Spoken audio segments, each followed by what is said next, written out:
सर्वांना सलाम. आओ सलाम. प्रभूची स्तुती असो, कारण प्रभू परमेश्वरानं पुन्हा एक वार नवीन रविवार आपल्या सर्वांच्या आयुष्याला जोडलेला आहे आणि आपण पुन्हा एक वार त्याच्या भक्ती मंदिरामध्ये त्याची भक्ती करण्यासाठी, त्याची आराधना करण्यासाठी एकत्र जमू शकलेलो आहोत.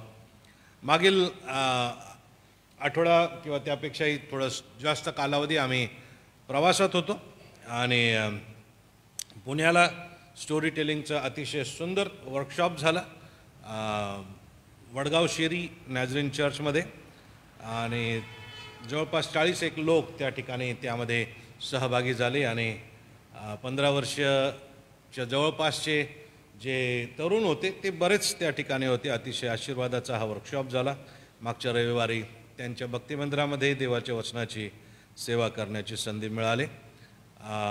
त्याचप्रमाणे त्यानंतरचा आठवडा जो होता त्या आठवड्यामध्ये आम्ही वाइल्डर मेमोरियल चर्च कोल्हापूर या ठिकाणी होतो आणि 58 सहभागी त्या ठिकाणी प्रशिक्षणार्थी होते आणि रोज सायंकाळी त्यांनी चर्चमध्ये आध्यात्मिक सभा ठेवलेला होता, ज्या ठिकाणी उपदेश देण्याची संधी मला दिली. दोनही कार्यक्रम अतिशय आशीर्वादाचे झाले.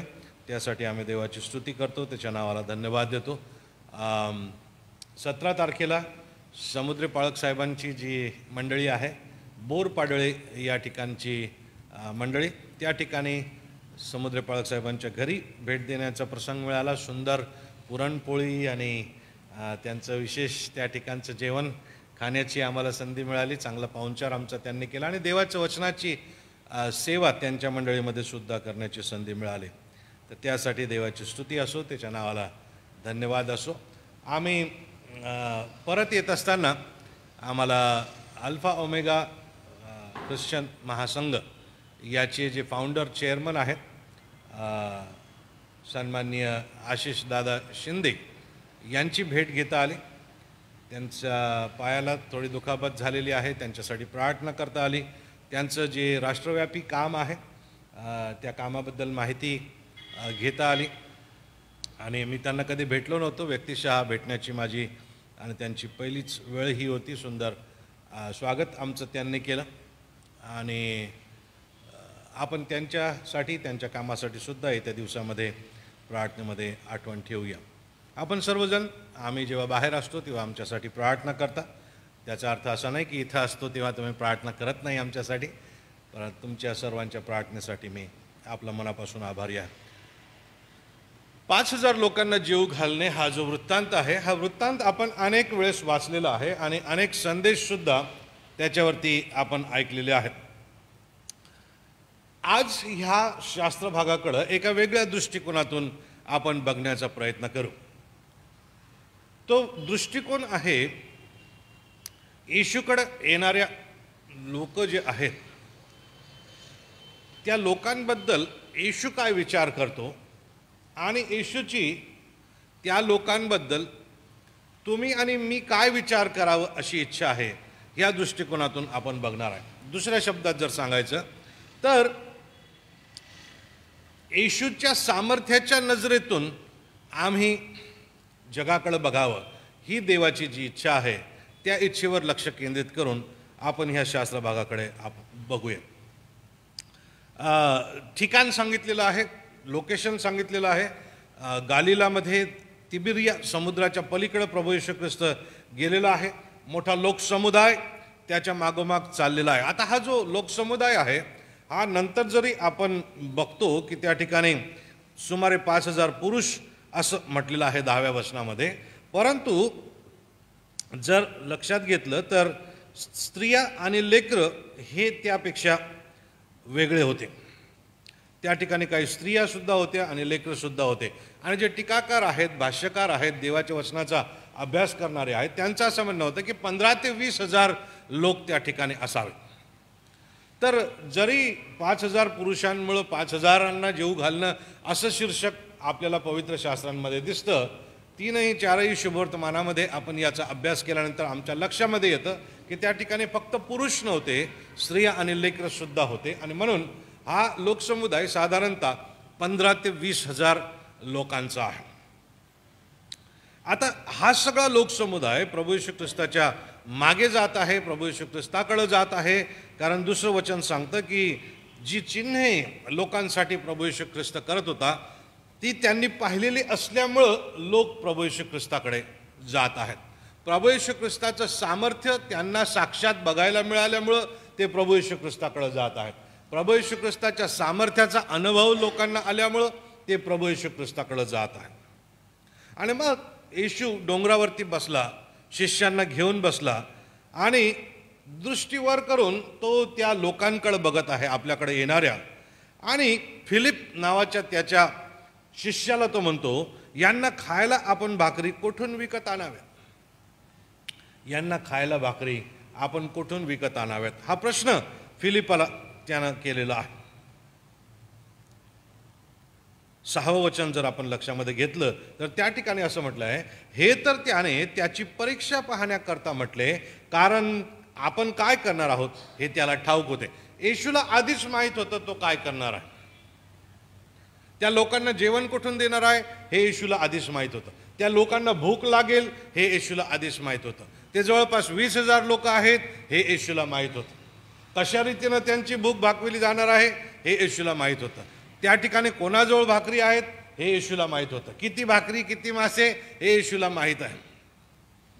त्याचं काय करायचं आहे, कशा रीतीनं लोकांना जेवण वाटायचं आहे, हा सगळा बेत, हा सगळा प्लॅन, ही सगळी योजना येशूला आधीच माहीत आहे असं देवाचं वचन आम्हाला सांगतं. आणि म्हणून पहिली गोष्ट जी आपण या ठिकाणी शिकतो ती ही आहे की येशूला त्याच्या सामर्थ्याच्या नजरेतून आम्ही बघावं ही देवाची इच्छा आहे. तुम्ही आणि मी येशूला त्याच्या सामर्थ्याच्या नजरेतून बघावं. येशूकडे बघण्याचा आमचा दृष्टिकोन अनेकदा आमच्या गरजांपुरता मर्यादित असतो किंवा गरज असली तेव्हाच आम्ही येशूकडे बघतो. परंतु येशू आमच्या गरजा आधीच जाणतो हे आम्ही लक्षात घ्यावं. येशूजवळ आमच्या गरजा भागविण्याची योजना आधीच आहे हे आम्ही लक्षात घ्यावं. तो सर्वज्ञानी आहे, तो अंतर्ज्ञानी आहे. तुमच्या आणि माझ्या जीवनामध्ये आज काय सुरू आहे, काय उतार चढाव सुरू आहेत, काय परीक्षा आहेत, काय संघर्ष आहेत, काय त्रास आहे, काय समस्या आहे, कोणत्या गोष्टींचं वादळ आमच्या मनामध्ये सुरू आहे. आम्ही असुरक्षित भावनेमध्ये आहोत की सुरक्षित भावनेमध्ये आहोत, आम्ही दुःखी आहोत की आम्ही सुखी आहोत, आम्ही अत्यानंदी आहोत का उगाच आनंदी असण्याचं नाटक करत आहोत, हे सर्व परमेश्वराला माहीत आहे. कारण तो अंतर्ज्ञानी परमेश्वर आहे, तो सामर्थ्यशाली परमेश्वर आहे. आणि म्हणून जेव्हा आम्ही प्रभूकडे जातो तेव्हा त्याला आमची गरज कशी भागवायची आहे याचा विचार त्यानं आधीच करून ठेवलेला आहे हे आम्हाला लक्षामध्ये घ्यावं लागेल.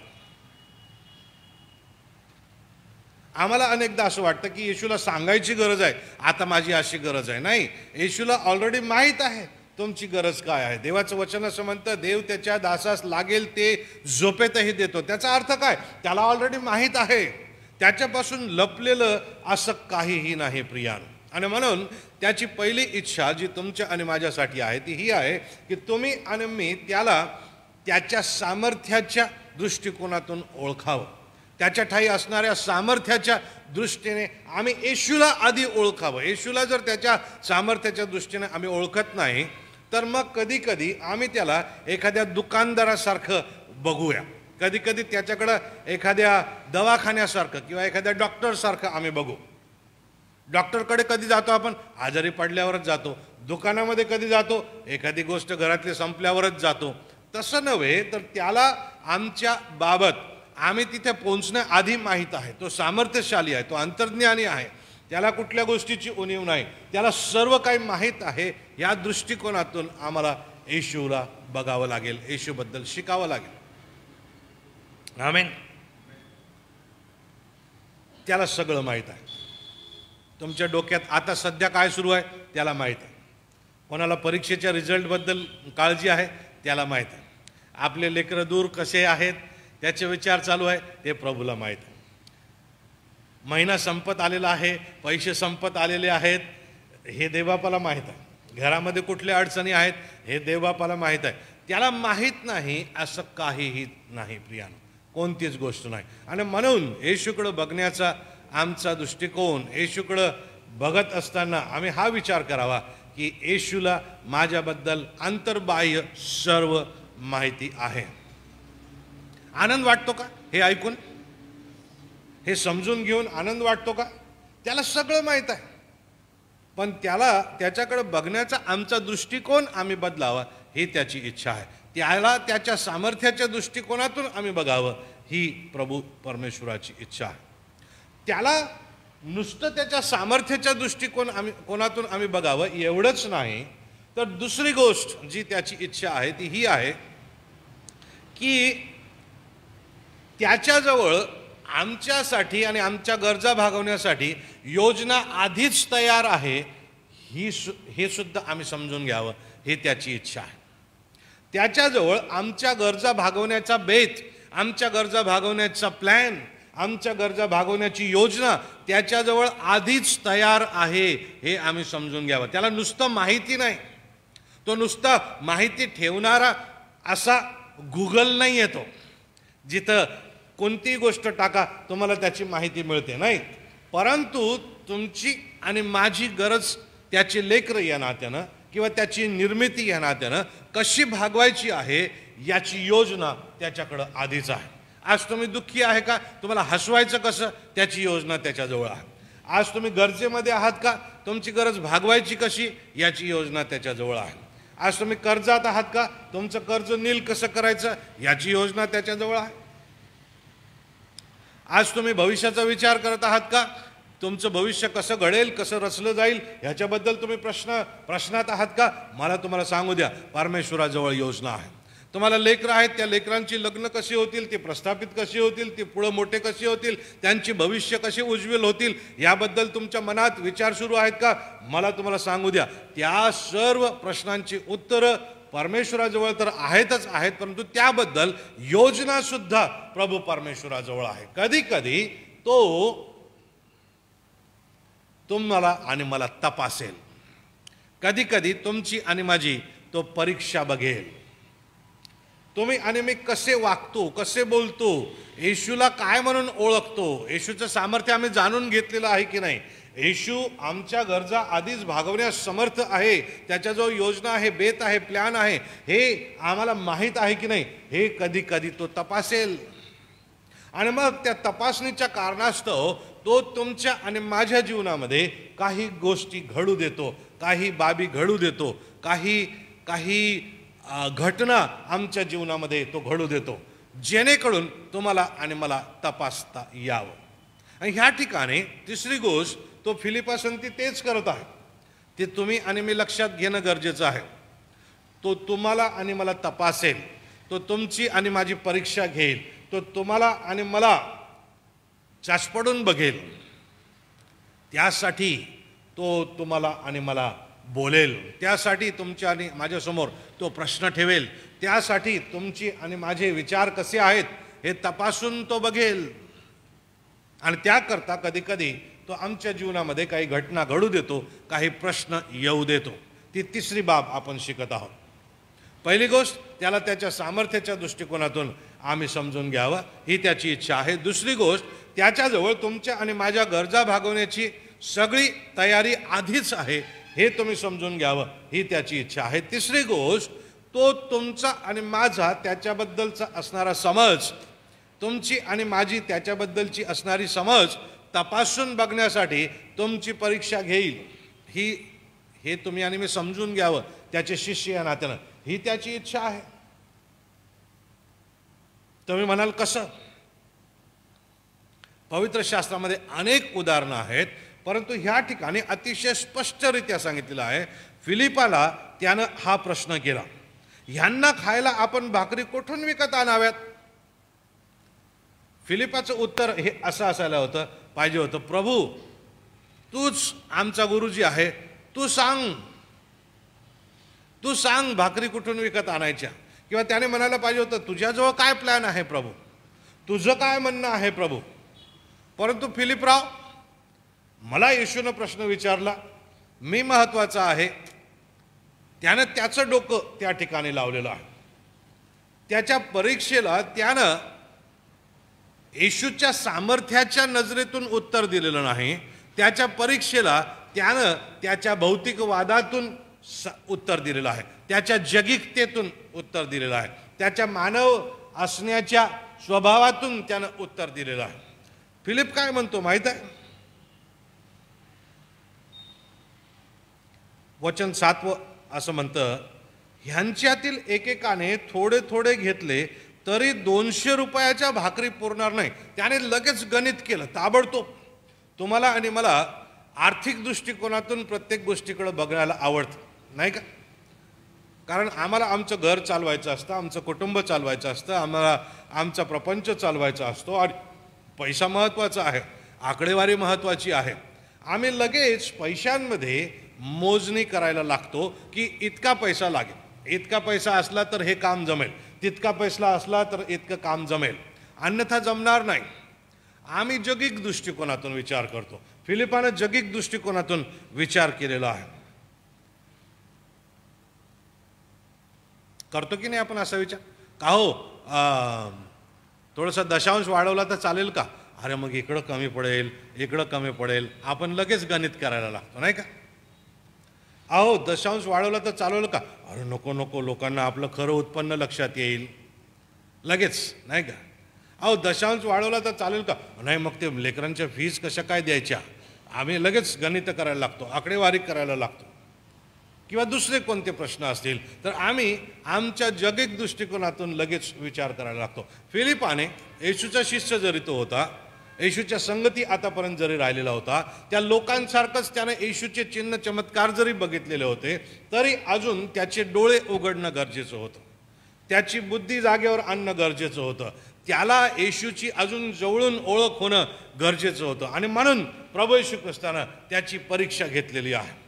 त्याचीच नाही, त्याच्यासोबत असणाऱ्या शिष्यांची सुद्धा त्यानं परीक्षा घेतलेली आहे. तुमची आणि माझी सुद्धा तो परीक्षा घेईल, परीक्षा होऊ देईल, परीक्षेचे प्रसंग येऊ देईल आणि त्या परीक्षाच्या प्रसंगांमध्ये तुम्ही आणि मी जगिकतेनं वागतो की परमेश्वराच्या सामर्थ्याला ओळखून वागतो, हे प्रभू येशू ख्रिस्त तपासून बघेल. प्रियानो, आज तुमच्या जीवनात कोणता संघर्ष सुरू आहे, कोणता प्रश्न आहे आणि त्याला तुम्ही कसा प्रतिसाद देत आहात?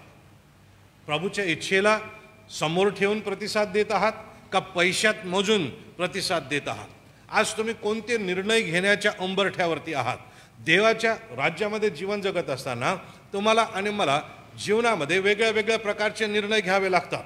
आमच्या नोकरीविषयीचा प्रश्न तो असेल, आमच्या घरदाराविषयीचा प्रश्न असेल, लेकरांच्या भविष्याविषयीचा प्रश्न असेल, शिक्षणाविषयीचा प्रश्न असेल, आपल्या व्यवसायांबद्दलचा प्रश्न असेल. जे कुठले प्रश्न तुमच्या मनामध्ये आहेत, ज्या कुठल्या निर्णय घेण्याच्या प्रक्रियेमध्ये तुम्ही आहात, त्या प्रक्रियेमध्ये असताना प्रियानो, तुम्ही काय विचार करत आहात? तुम्ही प्रभू तुमची परीक्षा पाहत आहे असा विचार केला का? यामधून प्रभूचं सामर्थ्य व्यक्त होणार आहे असा विचार करत आहात की प्रभू आता आमचं काहीतरी कर, हा विचार करत आहात? कोणत्या दृष्टिकोनातून आम्ही येशूच्या संगती या ठिकाणी आज जुळलेले आहोत? त्याच्या सामर्थ्याच्या नजरेतून बघत आहोत का आमच्या भौतिकवादाच्या नजरेनं आम्ही बघत आहोत? आम्ही कुठल्या परीक्षांना आज सामोरं जात आहोत, हा प्रश्न आम्ही स्वतःला विचारावा. आणि ती परीक्षा प्रभू परमेश्वराने मला अधिक मजबूत करण्यासाठी तर आणलेली नाही, ती परीक्षा मला परमेश्वरानं त्याला अजून जवळून ओळखण्यासाठी तर येऊ दिलेली नाही. ती परीक्षा परमेश्वरानं माझ्या जीवनातील माझी आध्यात्मिकता अधिक मजबूत करण्यासाठी तर आणलेली नाही. हा प्रश्न आम्ही स्वतःला विचारावा. परीक्षा आहे का? परीक्षा येऊ घेईल येशू, परंतु तो तुम्हाला आणि मला अधिक मजबूत करण्यासाठी परीक्षा घेईल. म्हणून निराश होऊ नका. जर परीक्षा आहेत, कठीण प्रसंग आहेत, समस्या आहेत, अडचणी आहेत, निराश होऊ नका. प्रभू परमेश्वरानं त्या तुमच्या जीवनामध्ये येऊ दिलेल्या आहेत, त्यानं परवानगी दिलेली आहे, जेणेकरून तुमचा विश्वास अधिक मजबूत व्हावा, दांडगा व्हावा. आमेन.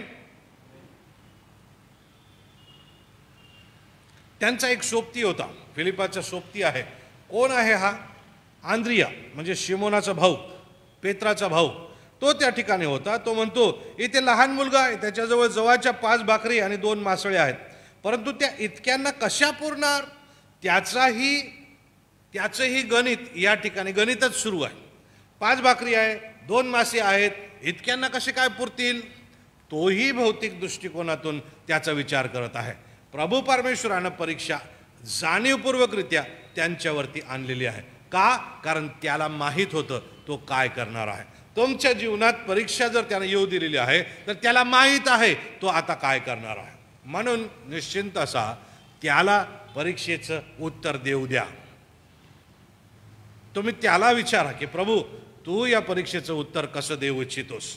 आपलंच डोकं लावून, डोकं खपवून, डोकं दुखून केस गळत बसवू नका. अनेकदा आम्ही आमचे चेहरे लांब करून बसतो. Hallelujah, hallelujah, praise the Lord, सलाम. अरे काय झालं? फार ओझं आहे डोक्यावर.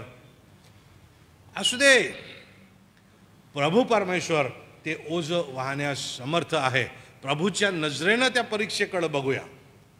तुम्ही आणि मी ते वाहण्यास समर्थ नाही.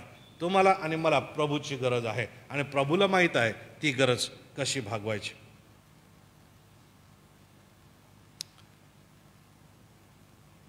प्रभू आम्हाला शिकवू इच्छितो या शास्त्र भागामधून. प्रियानो, शिकत आहात का तुम्ही? वेगळ्या दृष्टिकोनातून बघू लागलात का ह्या शास्त्र भागाकडे? प्रभूची इच्छा आहे की तुम्ही तुमच्या जीवनातील प्रश्नांकडे येशूच्या सामर्थ्यानं बघून त्याचं उत्तर देण्याचा प्रयत्न करावा. तुमच्या जीवनातील प्रश्नांकडे त्याच्या सामर्थ्याच्या दृष्टिकोनातून बघून उत्तर द्यावं ही प्रभूची इच्छा आहे आणि तेच तो त्यांना पुढे शिकवत आहे. आम्ही आमच्या सामर्थ्यानं जर बघितलं तर अशक्यप्राय गोष्टी वाटतील, परंतु येशूच्या सामर्थ्याच्या नजरेतून जेव्हा आम्ही बघतो तेव्हा सर्व काही शक्य आहे हे आम्हाला दिसतं. सर्व काही शक्य आहे म्हणजे आमच्या मागण्यास चुकीचे असतील तर देव काय ते करणार नाही. आमच्या मागण्यास पापमय असतील, तडजोडीचे असतील तर देव काय ते पूर्ण करणार नाही. परंतु आमच्या मागण्या जर रास्त असतील, जर वास्तविक असतील, आमच्या गरजा जर रास्त आणि वास्तविक असतील तर प्रभू परमेश्वर ते पूर्ण करण्यास मदत करणार आहे. त्याच्याजवळ आधीच प्लॅन आहे, आधीच योजना तुमच्या आणि माझ्यासाठी आहे. पुढं काय घडतं, चौथी बाब काय घडती ती आपण बघूया. प्रभू येशू ख्रिस्त काय त्यांना म्हणाला तुम्हाला माहित आहे? जेव्हा आंद्रिया म्हणाला की 5 भाकरी आणि 2 मासे आहेत, तेव्हा 10वं वचन असं म्हणतं, येशू म्हणाला लोकांना बसवा. अरे लोकांना बसवा? अरे प्रभू 200 रुपयाच्या भाकरी पुरणार नाही असं म्हणत आहे. आता हे 200 रुपये म्हणजे त्या काळचे 2 लाख रुपये होतील बघा. 20,000 लोकांना जेव घालायचं म्हणजे भरपूर पैसा लागतो, बरोबर की नाही? पण प्रभू या ठिकाणी म्हणत आहे बसवा लोकांना. अरे प्रभू आंद्रिया म्हणत असेल आली आफत आता, नाही का? तुम्ही आणि मी जर त्याच्या जागी असतो तर काय म्हटलं असतं? अरे महाराजाचं डोकं फिरलं, गुरुजी सरक गए, नाही का? अरे लोकांना बसवा.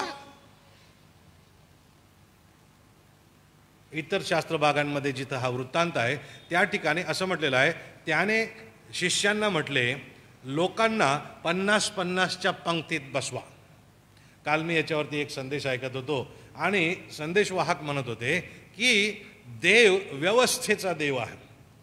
आता त्याने म्हटलं की 20,000 लोकांना 50-50च्या पंक्तीमध्ये बसवायचं म्हणजे ते काही साधं काम नव्हतं आणि ते 12 लोकांना त्यानं करायला सांगितलेलं आहे.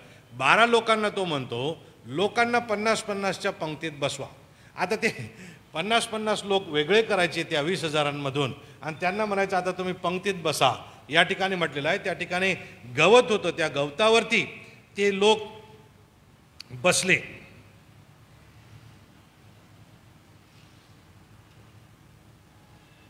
ते पुरुष बसले, ते स्त्रिया बसल्या, ते लेकर बसले गवतावरती 50-50च्या तुकड्यांमध्ये.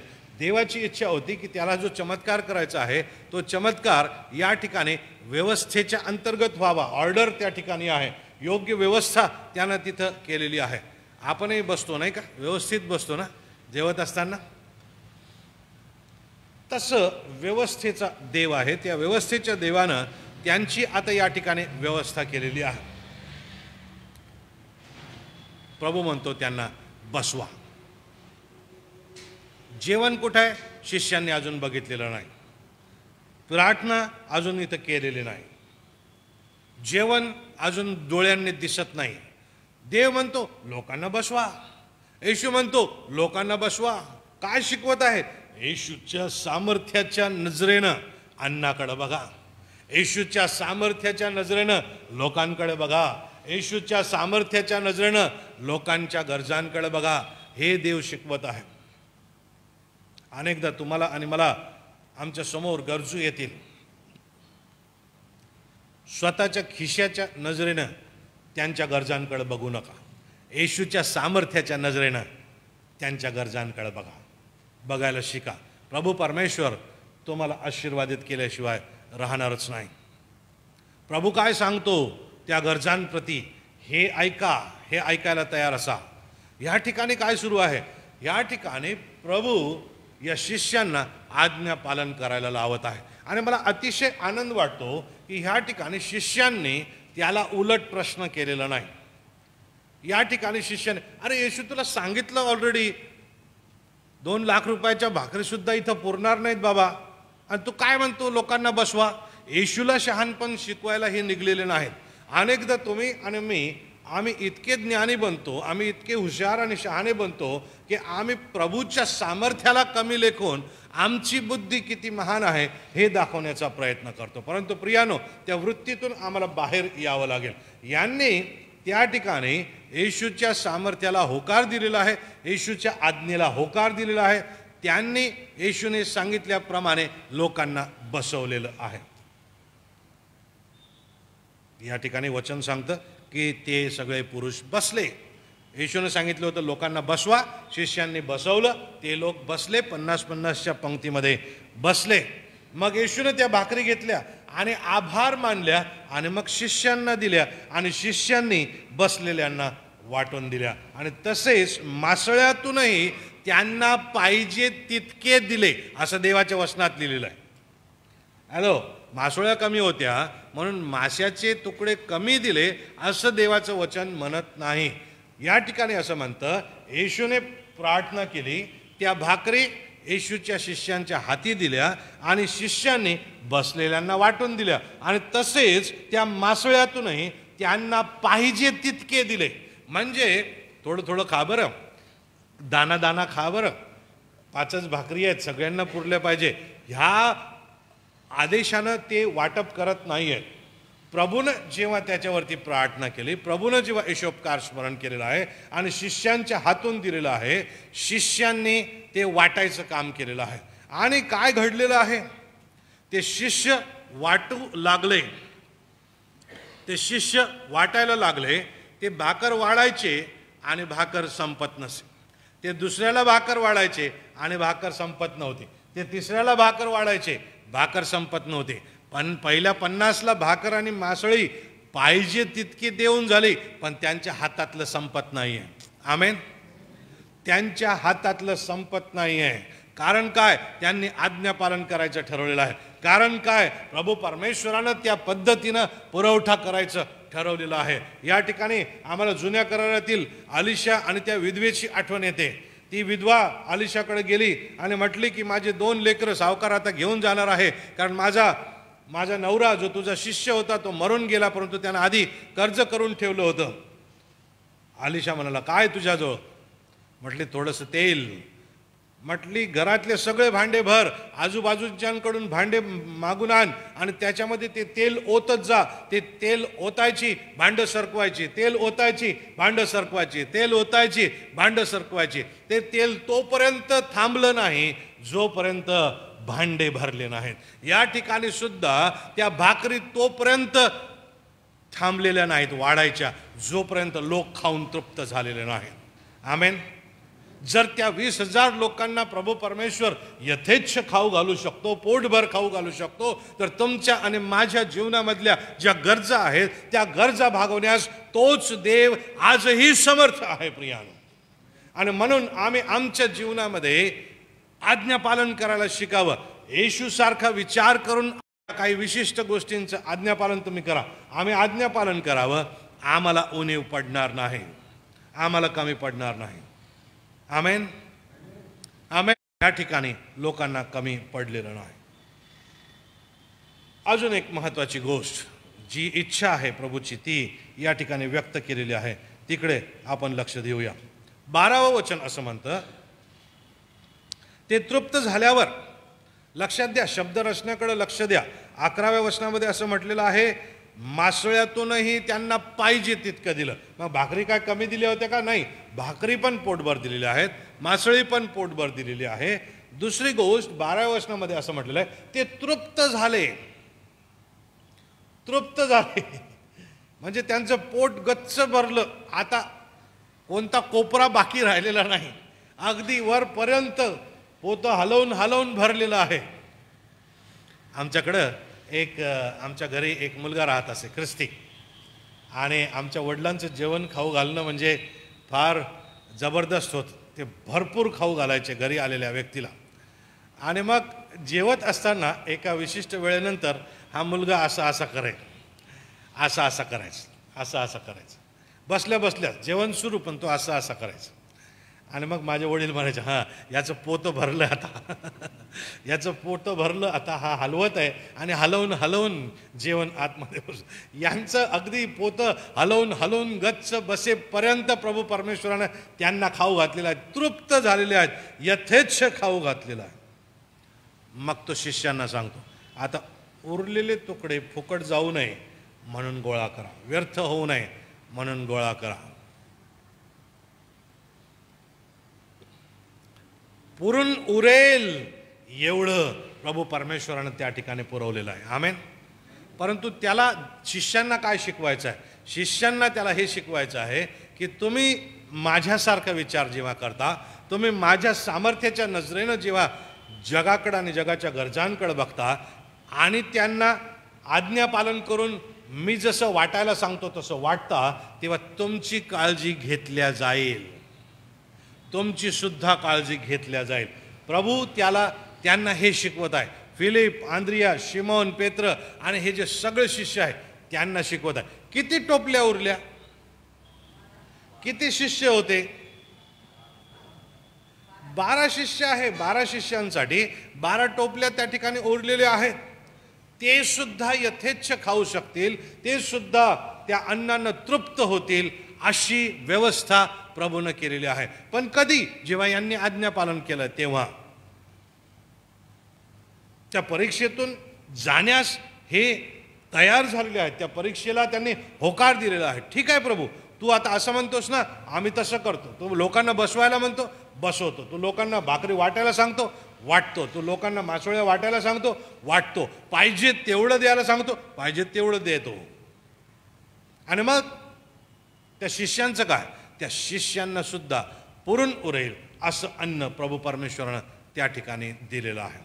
म्हणून तुम्ही आणि मी जे त्याचे शिष्य आहोत, या जगाच्या पाठीवर ठेवलेले लोक तुम्ही आणि मी आहोत. आम्ही या जगाचे नाही प्रियानो, आम्ही त्या ख्रिस्ताचे आहोत. त्या ख्रिस्तानं आम्हाला या ठिकाणी ठेवलेलं आहे, जेणेकरून त्याच्याकडे येणाऱ्या लोकांच्या गरजा तो तुमच्या आणि माझ्या माध्यमातून भागवेल. येशूच्या शिष्यांच्या माध्यमातून त्यानं या लोकांची गरज भागवलेली आहे. आमेन. तुम्ही आणि मी माध्यम आहोत आशीर्वाद पुढं नेण्याचे, आशीर्वाद रोखून ठेवण्याचे नाही, आशीर्वाद जगापर्यंत नेण्यासाठी तुम्ही आणि मी माध्यम आहोत. म्हणा आशीर्वादाचं माध्यम. म्हणा मी आशीर्वादाचं माध्यम आहे. तुम्ही आणि मी देवाच्या हातातले आशीर्वादाचे माध्यम आहोत प्रियानो. आणि त्याचा परिणाम काय झाला तुम्हाला माहीत आहे? जेव्हा त्यांनी आज्ञापालन केलेलं आहे, जेव्हा त्यांनी येशूची इच्छा समजून घेतलेली आहे आणि त्या इच्छेनुरूप जेव्हा ते वागलेले आहेत, त्याचा परिणाम काय झाला? शेवटी 14वं वचन काय म्हणतं बघा.